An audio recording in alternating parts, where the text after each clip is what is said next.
सभी को नमस्कार। आइए आज हम सब शार्दूल विक्रीडित छंद को जानते हैं, इसके लक्षण को और श्लोक का किसी भी शार्दूल विक्रीडित छंद से निबद्धित जो श्लोक हैं उनका कैसे पाठ होगा, कैसे गायन होगा, इस विषय में आज हम लोग जानेंगे।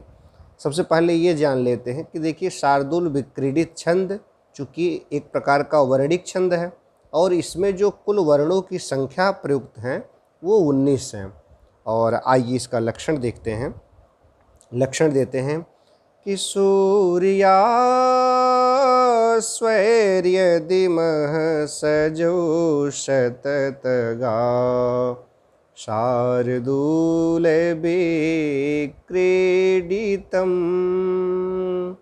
सूर्या स्वैर्यदिमः सजो शततगा शार्दूल विक्रीडितम्।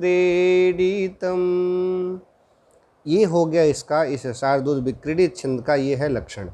अब इसमें जो देखिए इसका कहाँ यति होगा तो खुद ही बता रहे हैं, कह रहे हैं कि सूर्य और अश्व ये दो शब्द का प्रयोग यहाँ प्रयोग किए।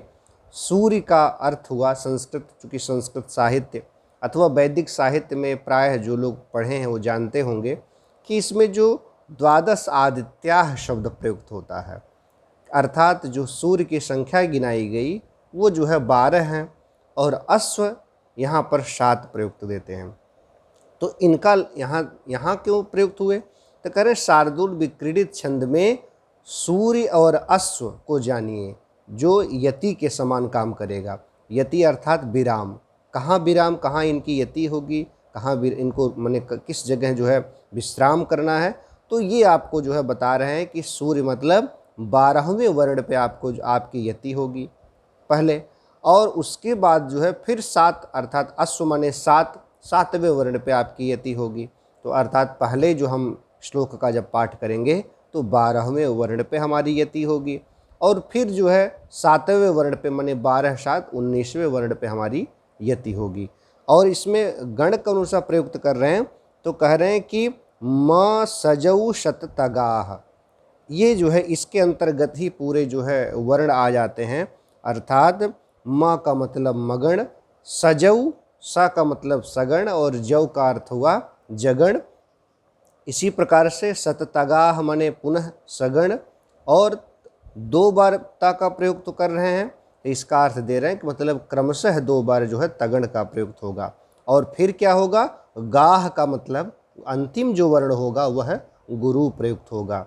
तो कुल इसमें जो वर्णों की संख्या हो गई, चूँकि मगण सगण जगण फिर सगण और उसके बाद जो है 2 बार माने तगण का प्रयुक्त किए और फिर गा माने गुरु का प्रयुक्त किए, तो कुल जो वर्णों की संख्या चूँकि आप इसमें जोड़ेंगे तो प्रत्येक गण में 3 वर्ण होते हैं अथवा 3 मात्राएं होती हैं।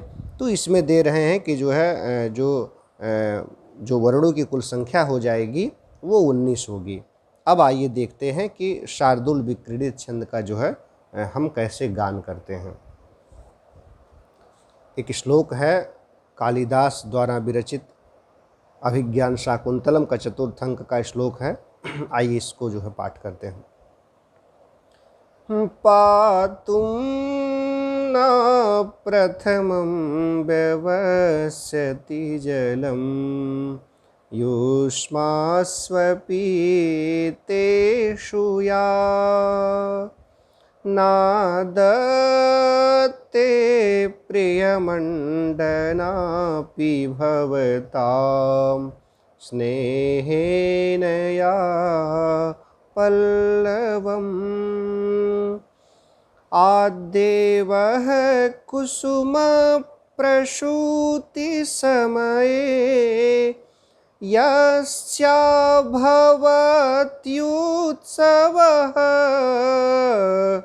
सेयं याति शकुन्तलापतिगृहं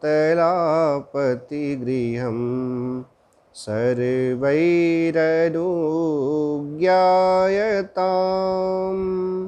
सेयं याति शकुन्तलापतिगृहं सर्वैरनुज्ञायताम्। कह रहे हैं, देखिए यहाँ सबसे पहले यति कहाँ हुई, कह रहे पातुम न प्रथमं व्यवस्यति जलम, जलम पे आ गया। अर्थात जब आप श्लोक को गिनेंगे तो 12वां वर्ण जो है वो जलम मने ला प्रयुक्त यहाँ हुआ। फिर कह रहे हैं युष्मास्वपीतेषु या, तो फिर जो है यहाँ पर फिर 7वें वर्ण पे आ गया, अर्थात 12 और 7 19वें वर्ण पे आपकी यति होगी।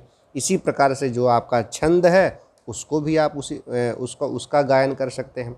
अर्थात शार्दूल विक्रीडित छंद में सबसे पहला जो गण मिलेगा वो मगण अगर मिलता है, फिर अगर शगण प्रयुक्त होता है, फिर इसी प्रकार से जगण प्रयुक्त होता है, और क्रमशः जो गिनाए गए शततगाह मने सगण और फिर 2 बार तगण, और इसके बाद फिर जो है अगर गुरु का प्रयुक्त होता है और उसमें वर्णों की संख्या 19 प्राप्त होती है तो निश्चित रूप से वह जो है शार्दूल विक्रीडित छंद का श्लोक होगा।